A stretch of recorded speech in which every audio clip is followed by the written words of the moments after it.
Salut tout le monde, j'espère que vous allez bien. Aujourd'hui, nous allons parler du postérieur des femmes.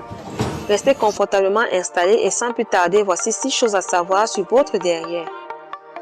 Numéro 6, le mouvement des fesses voluptueuses a le vent en poupe chez les jeunes.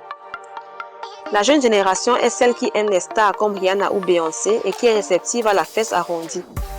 Mais la dictature de la minceur reste très puissante et les jeunes femmes se retrouvent soumises à deux vagues opposées, toutes les deux fortes à un âge où l'on est très indécis et très en recherche de sa beauté. Rihanna a fait de ses fesses son argument marketing, elle est même devenue l'ambassadrice du twerk. Numéro 5, la perception de l'Occident. Dans l'imaginaire collectif occidental, les fesses n'ont jamais eu bonne presse. Pendant des siècles, on a tourné en dérision cette partie du corps qui était liée à l'expression ou à un érotisme déviant. Aujourd'hui encore, on a du mal à prononcer le mot. Il est intéressant de voir qu'il existe un mécontentement vis-à-vis des fesses dans les deux sens. Celles qui en ont beaucoup en voudraient moins et celles qui en ont peu en voudraient plus. La chirurgie d'augmentation des fesses est encore bien moins pratiquée que la liposuction, qui par ailleurs est une opération plus légère. Mais c'est intéressant de noter qu'il y a une forte progression de la chirurgie d'augmentation aux États-Unis, où les communautés noires et latinos sont nombreuses et où la fesse arrondie est de plus en plus valorisée. Numéro 4, la grande influence de l'Afrique. Le mouvement de valorisation des fesses actuellement à l'œuvre est à relier à l'influence grandissante du Sud à l'échelle mondiale. En Amérique du Sud comme en Afrique ou au Moyen-Orient, il y a une tradition des courbes généreuses qui a tendance à s'exporter.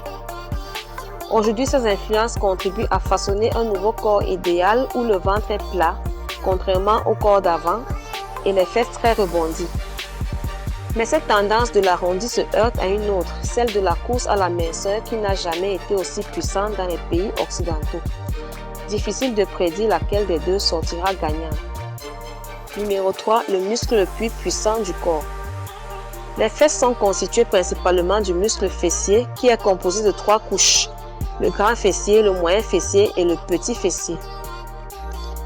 De son nom scientifique gluteus maximus, le grand fessier est le muscle le plus puissant du corps humain et pour cause, aussi appelé le grand glutéal, c'est lui qui va permettre au corps humain de rester stable en position debout.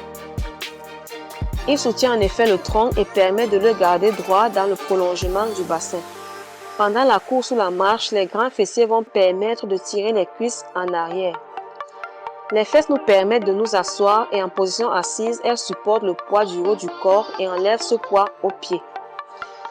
Numéro 2, la taille de vos fesses change avec l'âge. En vieillissant, la graisse s'atrophie naturellement et la peau peut se relâcher, donnant l'impression que les fesses s'affaissent. À mesure que la peau et la graisse changent, la cellulite devient plus apparente. De plus, nous perdons en moyenne 5% de masse musculaire tous les 10 ans après 35 ans, ce qui affecte également la forme de votre postérieur. Numéro 1. Il est totalement possible de faire grossir ses fesses. Vous pouvez augmenter la taille de vos fesses sans passer par la chirurgie ou les crèmes douteuses. Vous n'avez pas besoin d'un équipement de gym complexe pour obtenir des fesses plus fermes et plus grosses. Des exercices qui ciblent vos muscles fessiers feront l'affaire. Avec un exercice approprié, vous serez en mesure de développer vos muscles et d'obtenir le meilleur derrière possible. Peu importe l'âge, vous pouvez toujours faire rebondir vos fesses. Voilà, c'est fini pour les choses importantes à savoir concernant votre postérieur. Tout ceci nous fait comprendre que la beauté est relative et les goûts varient d'un individu à un autre.